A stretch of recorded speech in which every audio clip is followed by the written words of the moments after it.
జగన్మోహన్ రెడ్డితో అల్లు అర్జున్ 1000 కోట్ల ఒప్పందం అయితే జనసేనానికి బిగ్ షాకేనా? సో ఈ అంశాన్ని మనకి ఇంకా క్లుప్తంగా వివరించడానికి మనతో పాటు ఉన్నారు ప్రముఖ రాజకీయ విశ్లేషకులు కృష్ణకుమారి గారు. నమస్కారం. నమస్తే. మనం ఇప్పుడు చూస్తుంటే జగన్మోహన్ రెడ్డి గారితో అల్లు అర్జున్ 1000 కోట్ల ఒప్పందం చేసుకున్నారు అని చెప్పేసి మనకు వార్తలు వస్తున్నాయి. అసలు ఆ ఒప్పందం ఏంటి, మరి జనసేనానికి ఎందుకు షాక్ ఇది? అంటే ఇక్కడ వార్తలో కొంచెం ట్విస్ట్ ఉంది.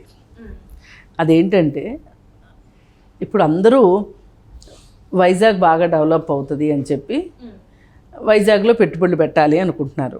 చాలామంది పెడుతున్నారు కూడా. ఒకప్పుడు ఇలాగే అమరావతిలో కూడా పెట్టుబడులు పెట్టారు.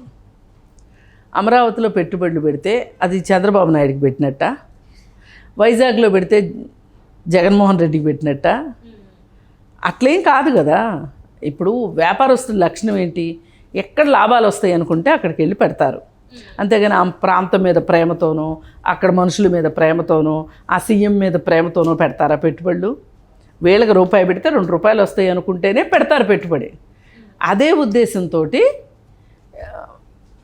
ఈ అల్లు అర్జున్ కూడా వైజాగ్లో పెట్టుబడులు పెట్టాలనుకుంటున్నాడు కాబోసు, పెడతాడు కాబోసు. ఎవరైనా పెట్టదలుచుకున్నప్పుడు ఏమంటారు? జగన్మోహన్ రెడ్డి గారు బాగా పరిపాలిస్తున్నారు, అందుకే నేను పెట్టుబడి పెడుతున్నాను అంటారు. లేదు అనుకుంటే ఆయన సరిగా పరిపాలించట్లేదు, అయినా నేను పెట్టుబడి పెడతానని చెప్తారా? ఏమన్నా తర్కం ఉందా దీంట్లో? ఆయనకేమీ పార్టీ ఫండ్ ఇవ్వట్లేదు అల్లు అర్జున్ ఆయన బిజినెస్ కోసం ఆయన పెట్టుకుంటున్నాడు. ఆయన దగ్గర డబ్బులు ఉన్నాయి, ఎక్కడ కావాలంటే అక్కడ పెట్టుకుంటాడు.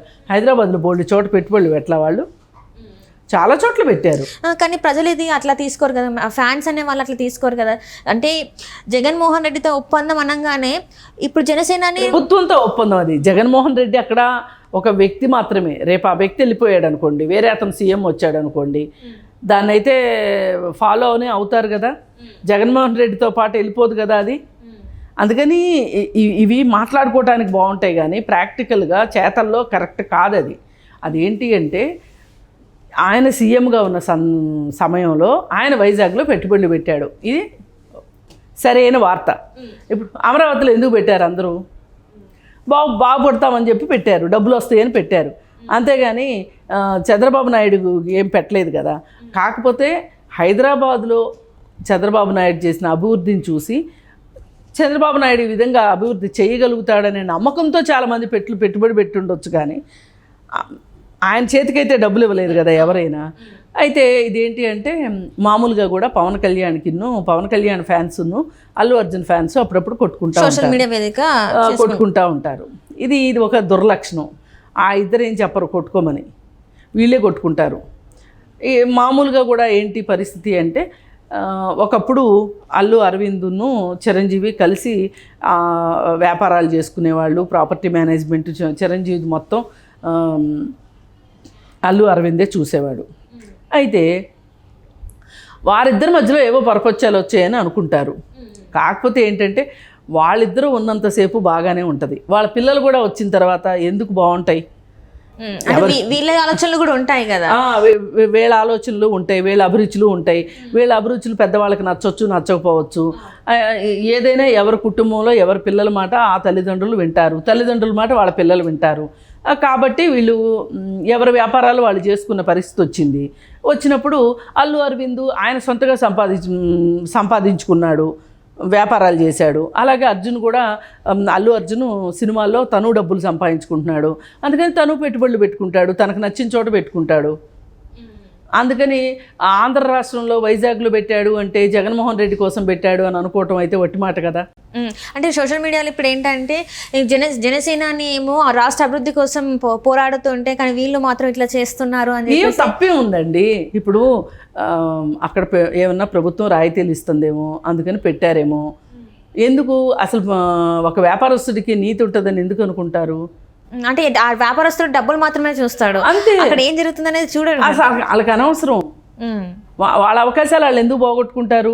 ఇవాళ ఇప్పుడు కాదు అని చెప్పి ఇప్పుడు అల్లు అర్జున్ పెట్టలేదు అనుకోండి, ఇంకొకటి వచ్చి పెడతాడు కదా. అవకాశం పోగొట్టుకునేది ఎవరు? అర్జును. రేపొద్దున ప్రభుత్వం యొక్క పాలసీలు అవన్నీ సరిగా లేక డబ్బులు పోతాయి, ఎవరై పోతాయి? అల్లు అర్జున్కి పోతాయి. దానికి సిద్ధపడే కదా పెడతారు. అంటే ఇక్కడ ఏం తీసుకొచ్చారు అంటే అల్లు అరవింద్కి చిరంజీవికి పడట్లేదు కాబట్టి, చిరంజీవి తమ్ముడు పవన్ కళ్యాణ్ కాబట్టి అల్లు అరవింద్ కొడుకును పవన్ కళ్యాణ్ ఫ్యాన్స్కి కూడా పడట్లేదు అనుకుంటారు. ఇంత లాజిక్లు ఏమి ఉండవండి. వాళ్ళు చక్కగా సినిమా చూస్తారు, వచ్చేస్తారు. వాళ్ళందరూ వాళ్ళ ప్రైవేట్ పార్టీల్లో బాగానే కలిసి ఉంటారు. ఇప్పుడు మన సంక్రాంతి పండుగ ఫంక్షన్ వాళ్ళు బెంగళూరులో వాళ్ళ ఫామ్ హౌస్లో చేస్తున్నారు. మొత్తం వాళ్ళ ఇంట్లో కుక్కలతో సహా వెళ్ళాయి అక్కడికి. ఇక్కడున్న పని వాళ్ళతో సహా వెళ్ళి అక్కడ సంక్రాంతి సంబరాలు చేసుకుని వచ్చారు. అంటే దీన్ని బట్టి అర్థమవుతుంది ఏంటి, మీరు కొట్టుకు వస్తున్నారు, వీళ్ళు బాగానే ఉన్నారు, మీరు కొట్టుకుంటున్నారు, కానీ వాళ్ళు బాగానే ఉన్నారు.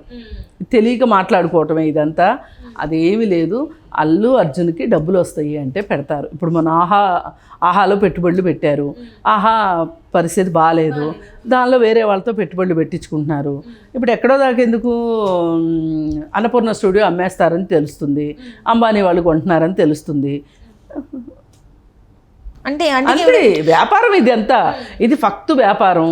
దీనిలో వ్యాపారానికి సంబంధించిన కాంపిటీషన్స్ ఉంటాయి తప్పితే వ్యక్తిగతం ఉంటాయని నేను అనుకోను. అంటే ఇప్పుడు ఏంటంటే చాలా వరకు చూస్తే మెగాస్టార్ ఫ్యామిలీ, అల్లు అర్జున్ వాళ్ళ ఫ్యామిలీ ఏంటంటే కలిసిమెలిసి ఉంటారు. కానీ కాకపోతే కొన్ని రోజులలో ఈ ఆడియో ఫంక్షన్స్కి, సినిమా ఫంక్షన్స్కి వీళ్ళు రాకపోయేసరికి వీళ్ళలో వీళ్ళు ఏదో అయ్యింది, వీళ్ళిద్దరి మధ్యన చెడింది, వీళ్ళు సినిమా ఫంక్షన్స్కి రావట్లేదు. సో ఇట్లనే ఇది కూడా వీళ్ళు వాళ్ళ ఇష్టానికి అన్నీ రాయడం స్టార్ట్ చేశారు. అంటే ఇక్కడ ఏంటంటే వెనకాల నుంచి కొంతమంది చేపిస్తున్నారు అనుకోవచ్చా మరి? ఇదంతా ఏంటంటే ఒక పబ్లిసిటీ కోసం చేసే స్టంటు. ఇప్పుడు అల్లు అర్జున్ అక్కడ పెట్టాడు అనుకోండి, అల్లు అర్జున్ పెట్టాడని ఈ వార్త రాకపోతే ఎంతమందికి తెలుస్తుంది? అల్లు అర్జున్ దగ్గర 1000 కోట్లు ఉన్నాయని ఎలా తెలుస్తుంది? ఈ వార్త వల్లే కదా తెలిసేది. అందుకని వార్త చాలా ఇంపార్టెంట్. అందుకే జర్నలిజంలో కూడా మొదటి మాట చెప్పేది ఏంటంటే వార్త చాలా శక్తివంతమైంది.